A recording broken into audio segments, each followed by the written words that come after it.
Good morning everyone, কেমন আছো? আশা করি ভালো আছো। আমিও খুব ভালো আছি।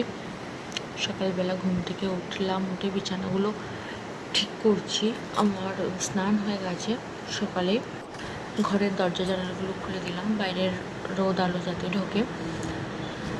ঝাড় দিলাম। এবার সকালে ঝাড় দেওয়া হয়ে গেছে যদিও, তবু রাস্তার ধারে বাড়িতে এত ধুলো ঢোকে, তো 2-3 বার ঝাড় দিলেও ভালোই হয়। কিছু জামা কাপড় আছে, সেগুলো ভাঁজ করে নেবো। এবার বিছানাটাও ছেড়ে নিচ্ছি। খুবই ধুলো ঢোকে ঘরে, কেন জানি না। তোমাদের কি ঘরে এরকম ধুলো হয়? কমেন্ট করে জানিও তো। সকালবেলা জামা কাপড় ভাঁজ করে নিচ্ছি, কারণ কেচে রেখে দিই, ভাঁজ করার সময় হয় না।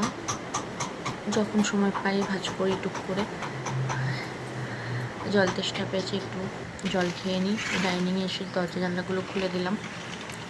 কি সুন্দর রোদ উঠেছে, আকাশের দিকে তাকালাম। এবার ব্রাশ করে নেবো। ব্রাশ করে ঠাকুর ঘরে এসে পুজোটা সেরে নিই, সেরে চা খেয়ে নেবো। এবার কেমন আর লাগছে